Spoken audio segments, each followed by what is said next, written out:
compartilhar já a minha tela com vocês também. Só esperar a gravação iniciar. Bom, então, cumprimento vocês mais uma vez, bom dia.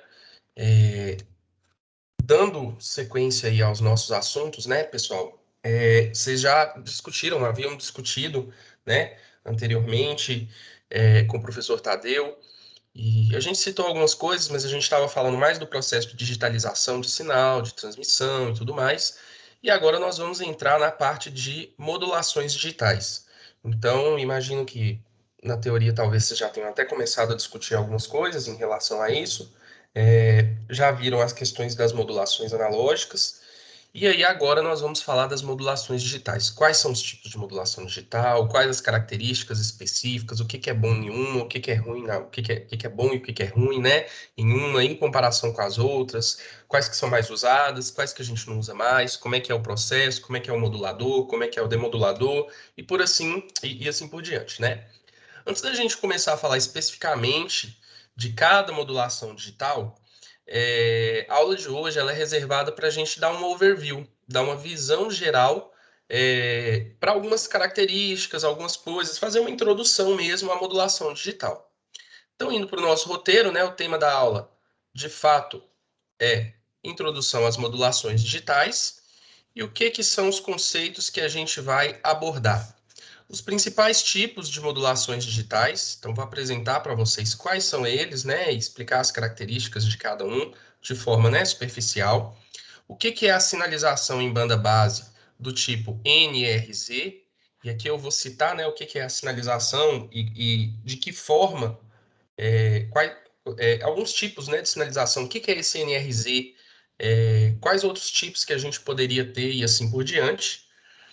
Banda de um canal e taxa de sinalização. Vamos relacionar isso aqui, né? A banda que o canal deixa passar, por que que a gente modula e tudo mais. A diferença em bits por segundo e símbolos por segundo, que a gente chama de baud aqui, né? É francês essa palavra, se eu não me engano. E sistemas codificadores, alguns tipos de codificação que a gente faz aí para poder representar, né, os bits aí ou símbolos que a gente estiver falando na comunicação digital. Então, para o estudo de vocês, foi pedido, né, que vocês fizessem a leitura e compreensão lá do anexo B. Eu reparei que eu coloquei a página aqui errada, na verdade nós temos a página 79 a 83 aqui, tá? E não 70. Então, ao final da leitura, o que tem que estar claro para vocês? Os tipos de modulações digitais, esse sinal NRZ, que é o sinal de banda base digital, a questão da limitação do canal e a transmissão em banda base, a relação entre isso aqui, o que é o BUD e as codificações que foram apresentadas na apostila, né? Existem outras além daquelas lá. Espero que vocês tenham dado um tempo de dar uma olhada, dar uma lida no roteiro, na apostila. Gostaria de ressaltar, né, que vocês podem me interromper aí a hora que vocês acharem melhor para perguntar qualquer coisa. Vamos dar uma passada aqui, vamos discutir isso aqui junto para que não hajam dúvidas nos conceitos que vocês têm que levar. Bom, o processo de modulação digital, pessoal, primeira característica que eu gostaria de ressaltar para vocês é o seguinte: nós vamos olhar aqui nessa introdução, né, para 4 tipos de modulação digital: a ASK, a FSK, a PSK e a QAM. Vamos olhar de forma superficial, depois a gente aprofunda naquelas que for, né, conveniente que a gente aprofunde, conveniente que a gente discuta, tá? Uma primeira característica que é importante que a gente perceba em relação à modulação digital é a questão da característica de classificação aqui do sinal modulado. A pergunta para vocês é o seguinte, que eu faço. Esses sinais modulados, tanto a SK, FSK, PSK e QAM, eles são sinais analógicos ou eles são sinais digitais? Quem sabe me responder isso aí?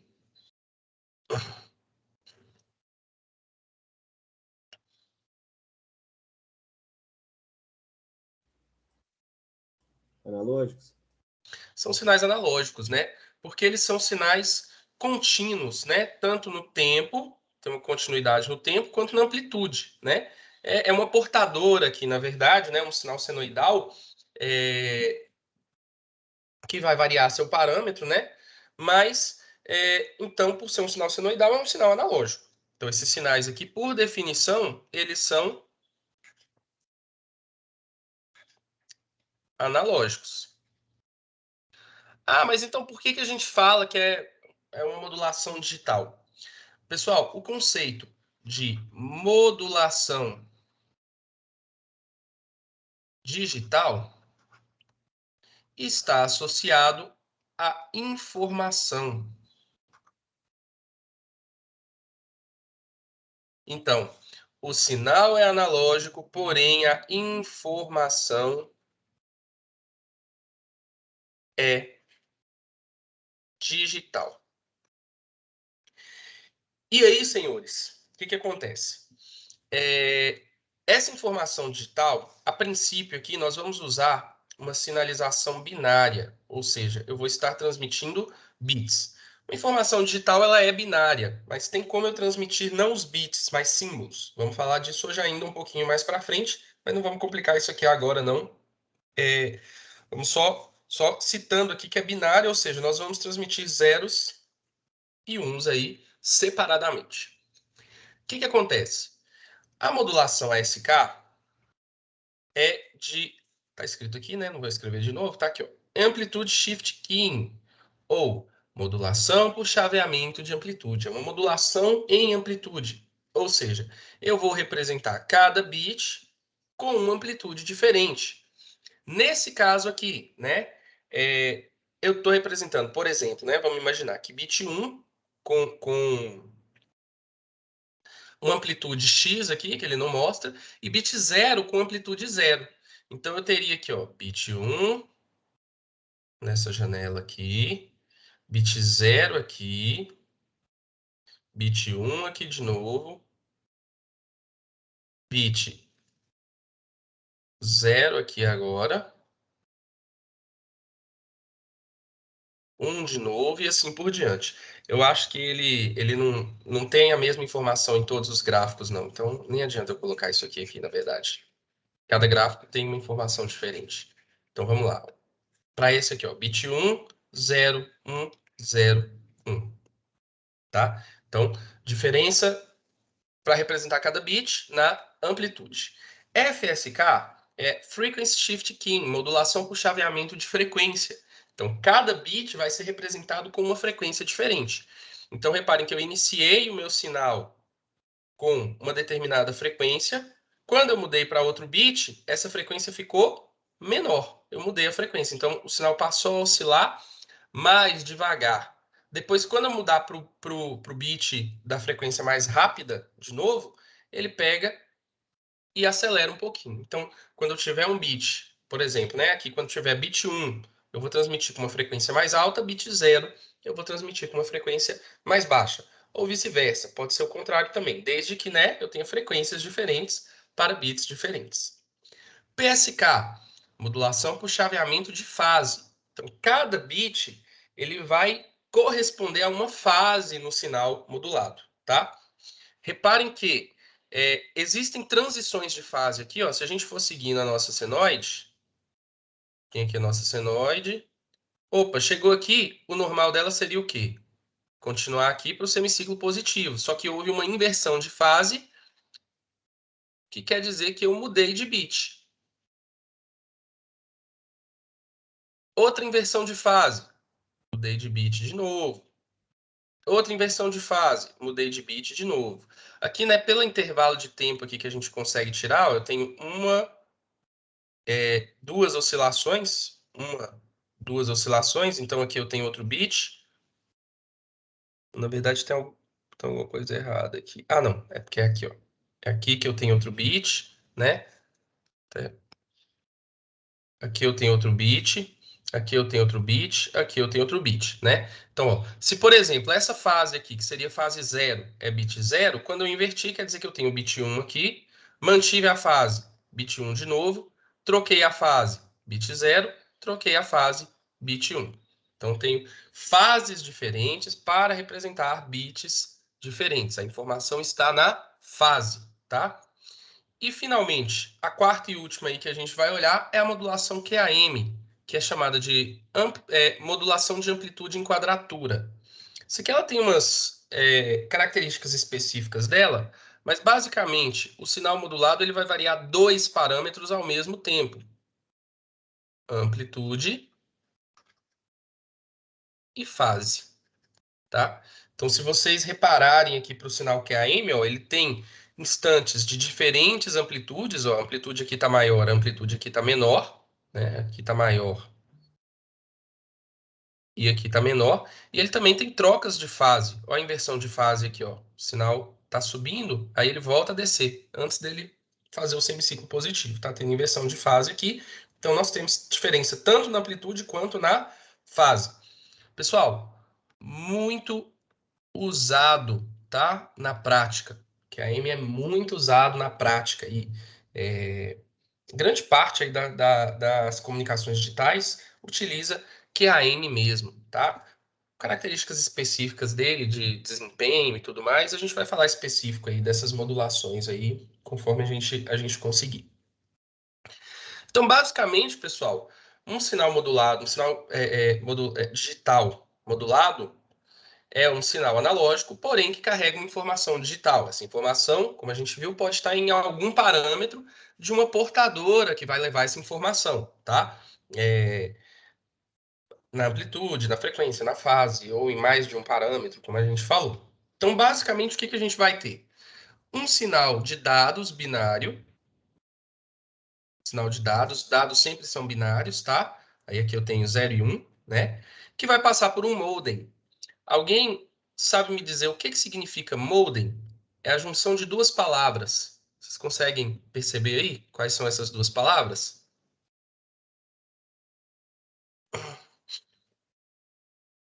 Uma delas é modulação.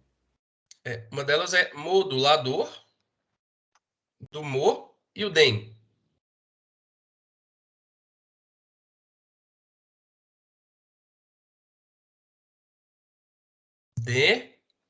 Demodulador.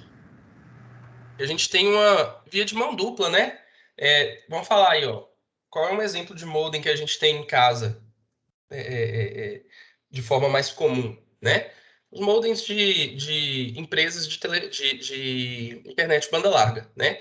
Então, aquele aparelho, a gente tanto envia informação quando a gente acessa a internet, quanto a gente recebe a informação quando a gente acessa a internet. Então, quando eu envio, eu modulo, mas quando eu recebo ela modulada, eu preciso demodular. Então, esses equipamentos, eles fazem essas duas funções, tanto de modulação quanto o processo inverso de demodulação. Na verdade, na prática, né, hoje em dia a gente tem outras funcionalidades associadas a modems. Então, pegando carona aí nesse exemplo da empresa, né, dos provedores de internet, né, hoje em dia, às vezes você contrata ali, a empresa te entrega um modem que já tem função, por exemplo, de roteamento Wi-Fi. Já tem o Wi-Fi integrado. Mas o cerne, né, a função desse modem é modular e demodular o sinal, né? A função primária dele. Então, a partir de um conjunto de dados aqui, eu vou gerar uma onda modulada em uma dessas modulações aqui digitais. Bom, pergunta agora. Vamos ver aí. Acho que vocês já discutiram algumas coisas nesse sentido. Vamos ver se alguém consegue ter uma ideia. A pergunta que eu vou fazer agora é o seguinte: por que modular? Por que usar uma modulação digital? Por que eu não transmito isso aqui, ó, direto, né? A gente tem, na verdade, aqui, ó, basicamente três possíveis respostas para isso aqui. Três razões para modular, tá? Uma delas, de forma geral, as outras mais ligadas à questão digital também. Alguém tem algum palpite?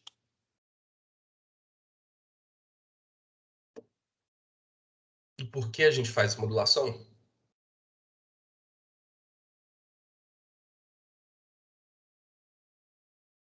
É para conseguir enviar informação. Para conseguir enviar informação. Mas por que eu não conseguiria enviar direto o sinal lá quadrado?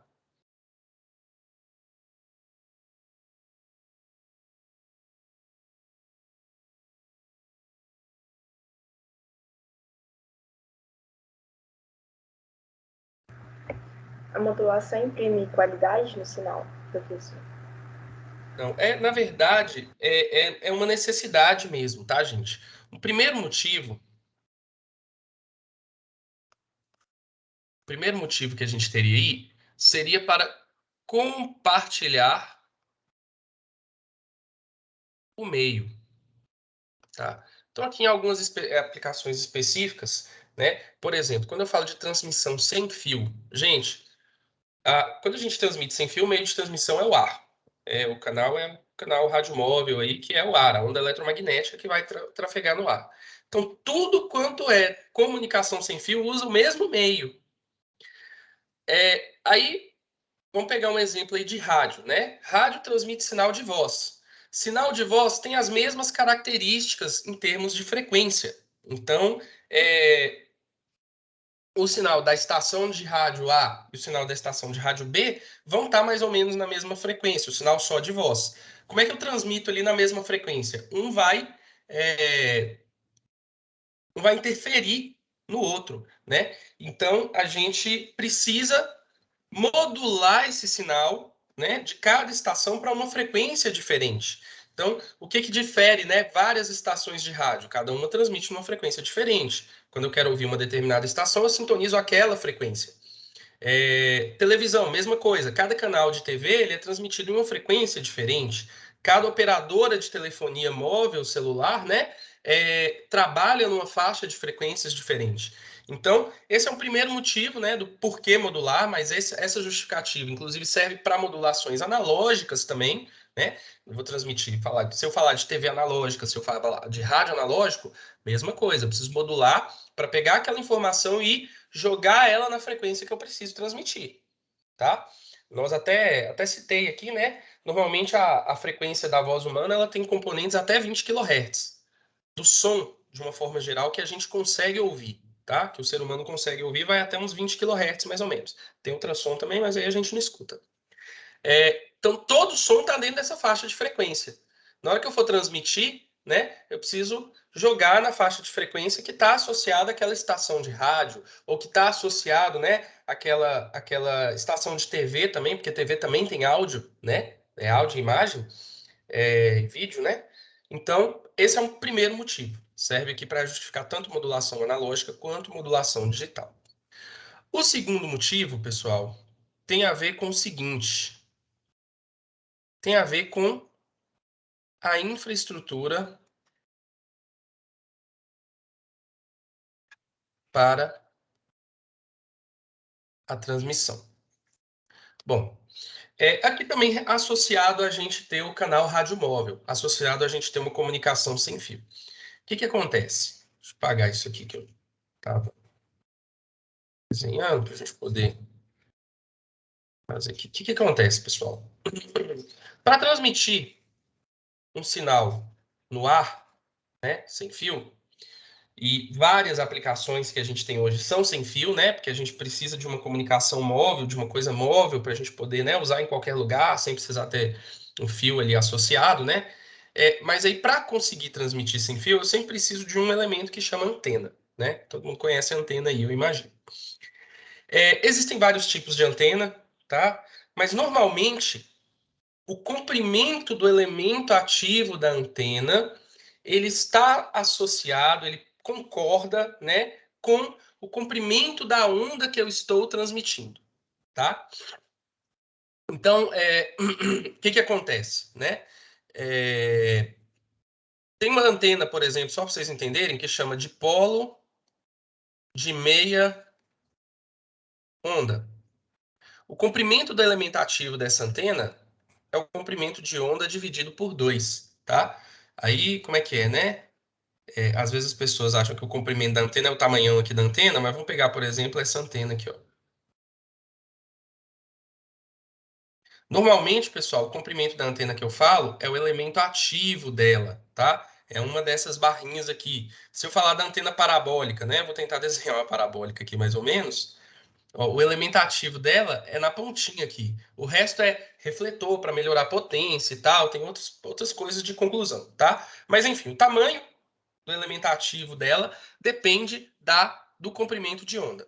Vamos lembrar lá de física, né? Estudo de ondas. Comprimento de onda é a velocidade dela dividido pela frequência. Se eu estou falando da transmissão no ar, a velocidade aqui é próxima da velocidade da luz, que é de 3 vezes 10 oitava metros por segundo. E a frequência aqui vai depender da frequência que eu vou transmitir. Então, imaginem se eu for transmitir no ar aqui em uma frequência mais baixa. Vou pegar aqui uma frequência da voz humana, por exemplo, de 3 kHz. Tá? É uma das frequências aí que a gente tem na voz humana bastante presente, que até aparece lá na telefonia. Apesar da gente escutar até 20, né? A maioria está numa faixa mais baixa ainda. E eu vou calcular aqui, ó, o comprimento dessa onda. 3 vezes 10 a terceira, vezes 10 a oitava, que é a velocidade da luz, né? Dividido pela frequência 3 vezes 10 a terceira. Corta aqui, 10 a oitava por 10 a terceira é 10 a quinta, que é 10... 100 mil, né? 100 mil metros ou 100 quilômetros. Gente, faz sentido eu transmitir com uma antena de 100 quilômetros, eu construí uma antena de 100 quilômetros, o elemento ativo dela é de 100 quilômetros, essa barrinha aqui dessa antena de 100 quilômetros, não faz sentido, né? A gente não consegue ter infraestrutura para isso aí, não existe antena desse tamanho. Então, o que a gente faz? Pega esse sinal que está lá na frequência baixa, passa para uma frequência mais alta. Por exemplo, eu transmiti rádio, né? Rádio está na faixa lá dos 100 MHz. Em torno dessa frequência aqui, um pouquinho menos, um pouquinho mais. Comprimento de onda. 3 vezes 10 oitava, dividido por 3, perdão, 100 vezes 10 a sexta, né? Aqui é 3 vezes 10 oitava, dividido por 10 a sétima oitava mesmo. 3 metros. Aí, uma antena de 3 metros dá para construir, né? E não necessariamente precisa ser de 3 metros. Por exemplo, se eu estiver usando dipolo de meia onda para transmitir numa frequência de 100 MHz, o comprimento dela aqui é metade do comprimento de onda. É meio metro só, né? Ah, mas aí eu vou transmitir para 3 kHz aqui, não necessariamente é 100 km, mas é 50 km. Também não faz sentido, tá? Especificamente por tipo de antena que a gente usa em FM, só a título de curiosidade para vocês, muitas vezes a gente usa antenas aí da ordem de uns 75 centímetros por aí, que é um quarto do comprimento de onda, né? Mas aí se fosse um quarto de 100 quilômetros, ainda seria 25 quilômetros, a gente ainda não iria construir, não tem jeito, né? Inclusive, quando a gente vai escutar rádio no celular, né? Ele pede para a gente ligar o fone de ouvido, que o fone de ouvido, o fio do fone de ouvido, ele serve como a antena que vai receber o sinal de rádio, né? Não tem como enfiar um negócio seja de 75 centímetros, né? Dentro do nosso celular, né? A gente tem um celular um pouco menor, então por isso a gente precisa de um elemento externo para servir de antena.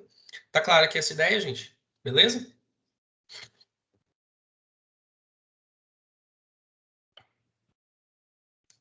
Ok? E um terceiro motivo, depois vocês podem me interromper aí, tá? E um terceiro motivo é o seguinte: o sinal sem modulação, que é esse sinal aqui em banda base, que a gente chama, né? Aqui a gente fala que ele está em banda base, né? É meio impossível transmitir ele, tá? Por quê? Primeiro, pela frequência que normalmente ele assume, que é uma frequência mais baixa, nem sempre o canal deixa passar, tá? E pela característica espectral dele também, tá? Então tem um exemplo ali embaixo, eu vou mostrar para vocês, né? Um exemplo lá, que o sinal quadrado, ele está numa frequência lá que o MEI não deixa transmitir, então eu preciso modular, né? O MEI não passa essa frequência. E um outro motivo, né? Vamos lá. Se eu pegar uma onda quadrada periódica, lá no espectro, lá no domínio da frequência, ela vai ter infinitos harmônicos, tá? Mas se eu estou falando de uma onda que não é periódica, que representa bits aí de forma aleatória, eu posso ter 1001000 ou 1100 uma forma aleatória, né?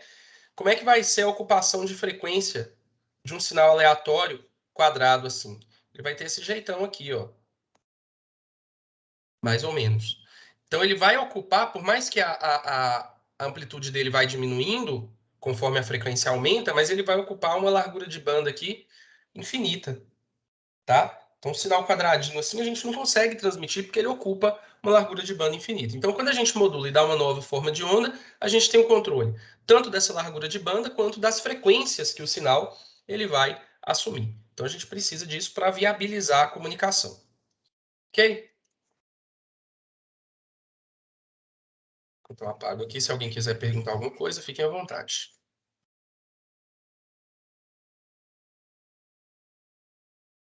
Apagar tudo, né? Então, aqui facilitar para a gente. Beleza, gente. Então, esse conceito inicial aqui, esse conceito básico, a gente já viu.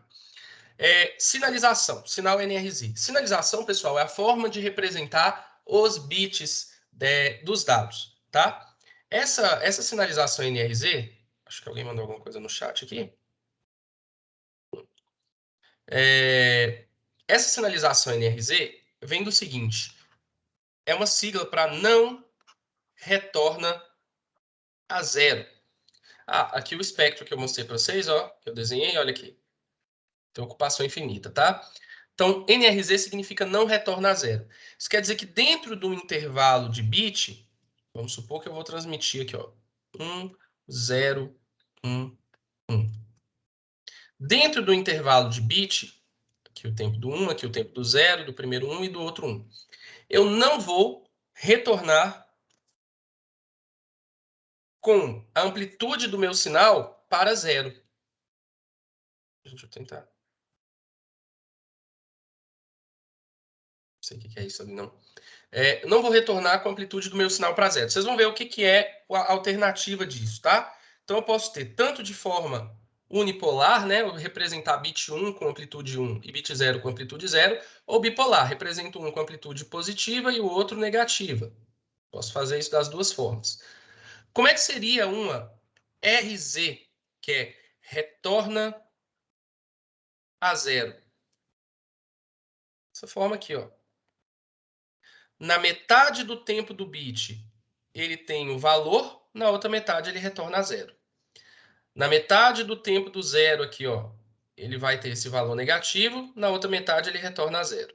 Na metade do tempo aqui, ele vai ser positivo, na outra metade ele retorna a zero, aqui vai ser positivo, na outra metade ele retorna a zero. Qual é a vantagem disso? Se a gente tiver uma sequência muito longa de uns ou de zeros, nós vamos ter um sinal que vai ficar contínuo muito tempo. Isso é ruim para o sincronismo. Se vocês voltarem lá na nossa aula de PLL, nós vimos lá que existe um comparador de fase, né? Que ele cria essa diferença, esse sinal de erro, para sincronizar o sinal de entrada, né? Com um determinado sinal, usando as transições. Então, se eu faço esse sinal retorna a zero, eu obrigo que eu tenha uma transição em todo bit para poder voltar a zero, e isso vai facilitar no processo de sincronismo. Bom, só para citar aqui, né? Além dessa questão aqui do bipolar, a gente poderia ter essa sinalização unipolar também. Então, ó, bit 1, bit 0, bit 1, bit 1, tá? E o RZ bipolar, o RZ unipolar também. Bom, essa questão da banda aqui, já falei com vocês, né? Ó, por exemplo, né? Por que a gente tem que modular? Vamos lá. Se eu tivesse aqui em banda base, né? Um sinal aqui a 9.600 bits por segundo, a gente vai ter aqui o período, então, é de 1 sobre 4.800, se a gente for fazer uma onda quadrada, né? Fazendo com que eu tenha uma frequência fundamental de 4.800 Hz. A linha telefônica, ela tem uma banda que passa aí de 300 a 3.400. Então, reparem que a gente, se eu jogar esse sinal aqui nessa frequência de 4.800 Hz para a linha telefônica, ela não passa. Por quê? Porque a banda é de 300 a 3.400 e aí 4.800 ele está depois aqui, né? Então a linha telefônica não comporta, então eu preciso levar esse sinal de alguma forma para a frequência que o meio comporta, que eu vou transmitir. Pessoal, essa parte aqui de bits por segundo e baud, eu vou explicar ali numa outra desenho aqui, numa outra ferramenta. Isso aqui é muito importante também, tá? Que é o seguinte. Até então, a gente está estudando, a gente está falando, a gente está partindo do princípio que nós estamos usando sinalizações binárias. Então, vamos supor que eu vá transmitir o seguinte informação. A informação, ela sempre é binária, tá? É sempre bit mesmo. É 0, 1, 0, 0, 1, 0, 1 e 1. Vou aumentar isso aqui, ó.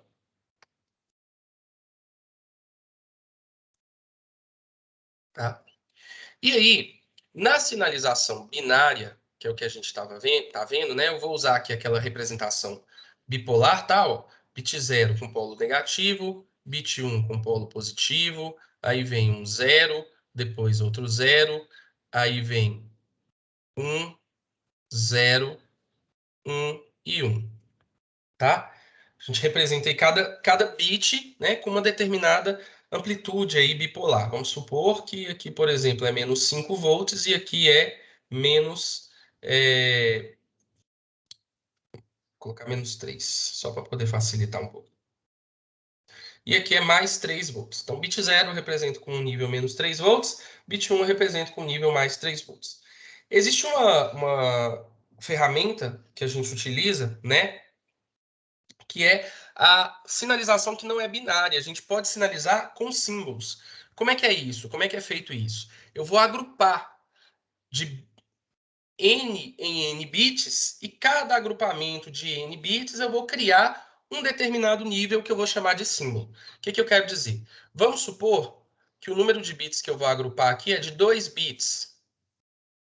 Se eu vou agrupar de 2 em 2, eu tenho 4 possibilidades. Eu posso me deparar com 0 e 0, com 0 e 1, com 1 e 0 e com 1 e 1. E cada um desses conjuntos de 2 bits, ele vai originar aí um símbolo. Vou chamar de símbolo 1, símbolo 2, símbolo 3, símbolo 4. Então, enquanto a gente, na sinalização binária, nós tínhamos, né, 2 níveis, 2 símbolos só, 0 e 1, aqui nós vamos ter 4 possíveis, né? Que eu posso associar, por exemplo, a um sinal NRZ também de 4 amplitudes. Por exemplo, menos 3, menos 1, mais 1 e mais 3. Então, essa mesma sequência de bits ali, como é que ficaria um sinal nessa outra condição, dessa outra sinalização para transmitir?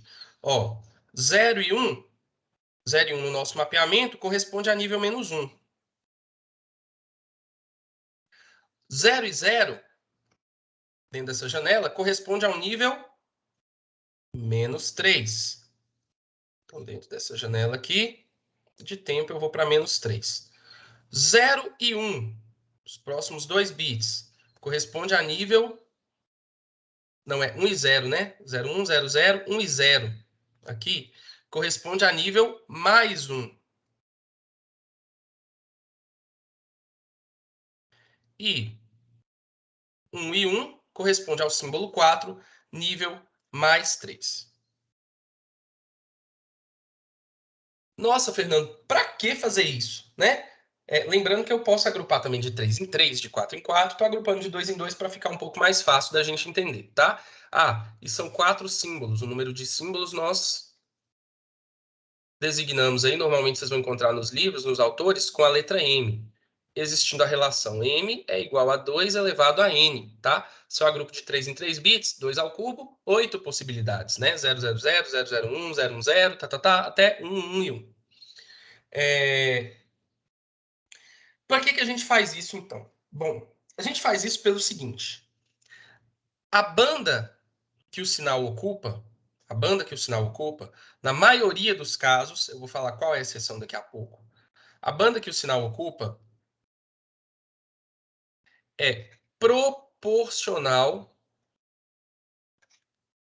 à taxa de símbolos, ou seja, RS. O que é a taxa de símbolos, né? A taxa de símbolos aí é a velocidade com que eu transmito esses símbolos. Vamos olhar primeiro para a sinalização binária, em que cada símbolo é um bit, tá? Olha só. Então, eu tenho aqui, vamos supor que o intervalo de bit é 1 segundo, aqui é tempo em segundos, aqui é 1 segundo, 2 segundos, aqui 3, 4, 5, 6, 7 e 8, tá? Cada forma de onda que representa um bit aí, cada amplitude dura 1 segundo, tá? Então, nós temos um período de bit de 1 segundo e uma taxa de bit, que a gente vai representar aí como RB, que é o inverso do período.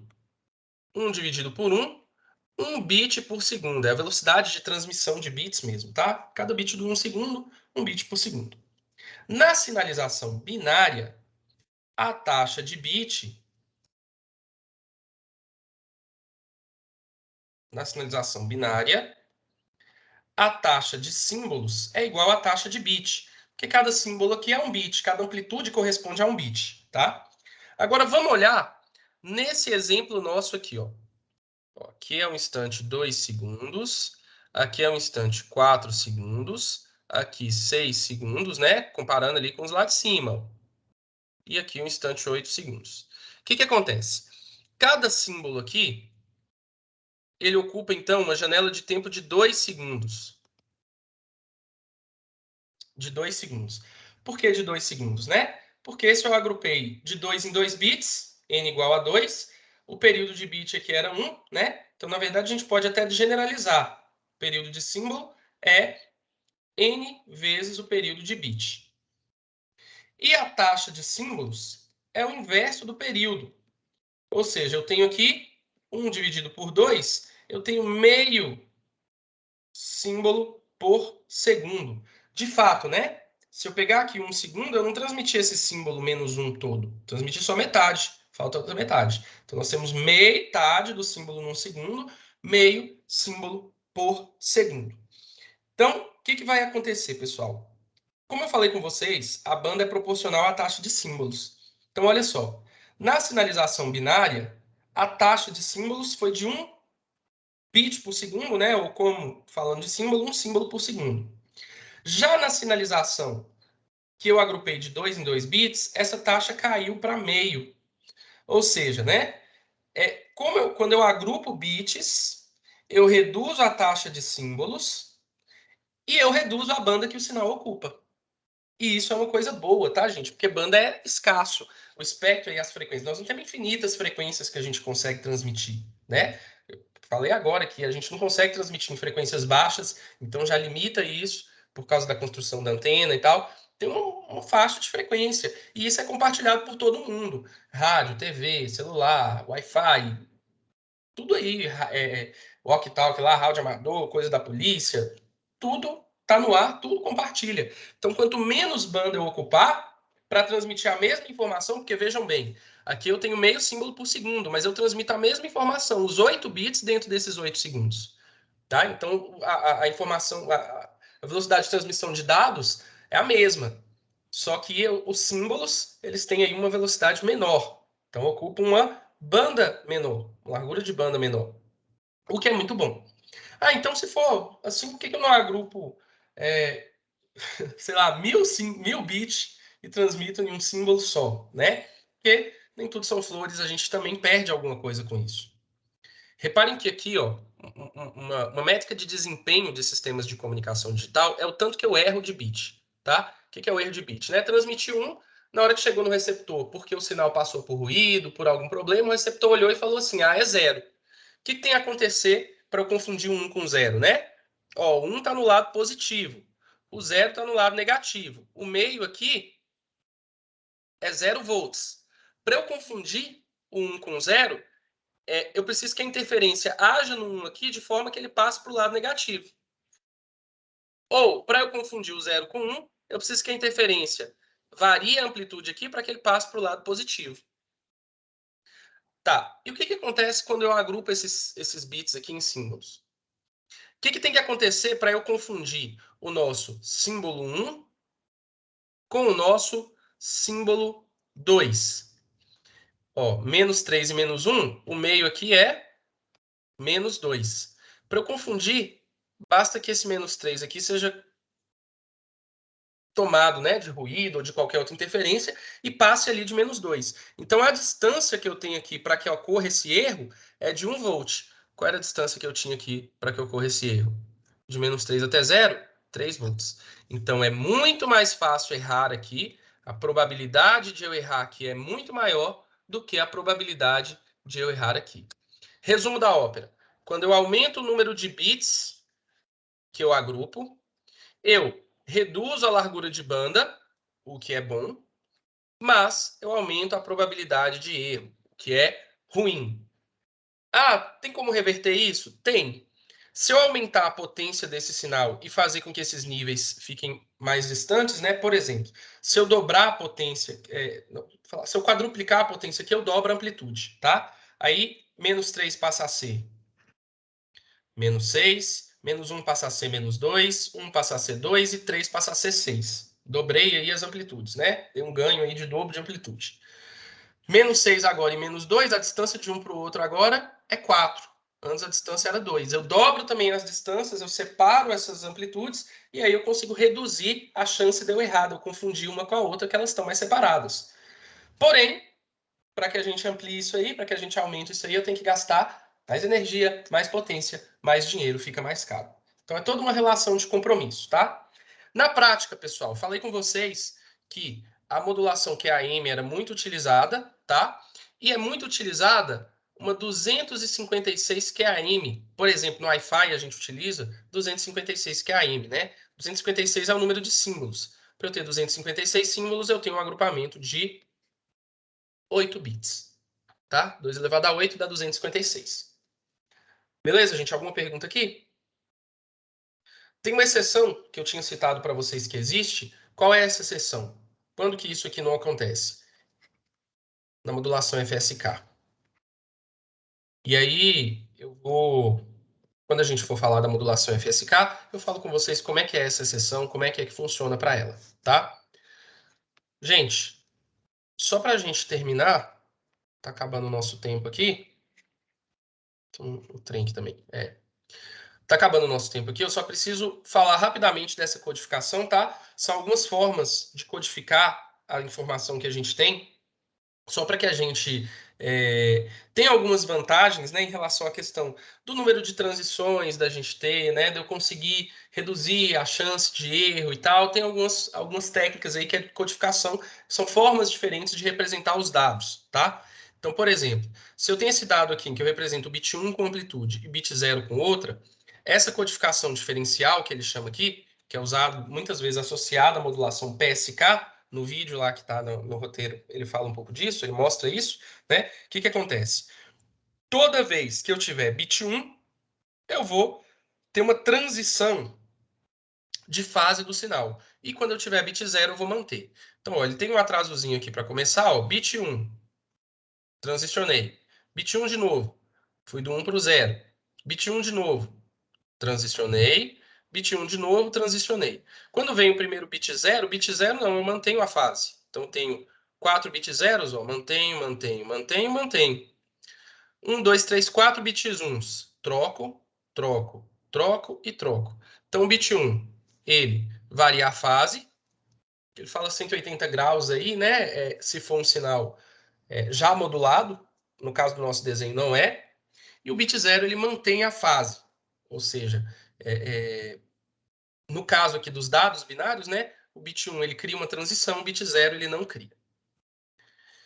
E, finalmente, essa outra codificação, que é essa codificação Manchester, ela vai representar os bits da seguinte forma, né? Bit 1 começa em nível alto e vai para nível baixo. Bit 0 começa em nível baixo e vai para nível alto. Então, olha só, 1, baixo para alto, 0. 1, alto para baixo, né? Alto para baixo, 0, baixo para alto, 0, baixo para alto de novo, 0, baixo para alto de novo, 1, alto para baixo. Também faz com que eu tenha, né, diversas transições aí ao longo do sinal, o que é bom para a gente fazer esse sincronismo. Pessoal, era isso. Não deu tempo aqui da gente mostrar o vídeo, né? Tá? A aula de hoje, a parte aí prática, na verdade, não é tão prática, porque é mais introdutória. A gente tem aí um vídeo aí que o cara vai falar um pouquinho das modulações digitais também. Então, acessem, assistam o vídeo. Basicamente o que eu falei, tem pouca coisa diferente, o novo, né? De informação. Algumas análises aí para vocês poderem fazer também. tá? Qualquer dúvida que vocês tiverem nisso aqui, vocês podem me procurar. E aí, alguém tem alguma dúvida para agora? Alguém quer perguntar alguma coisa em cima do que a gente discutiu?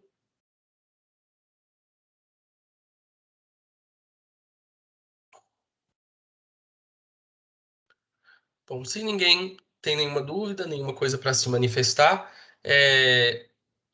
bom dia para vocês, boa semana, bom fim de semana, até quarta que vem.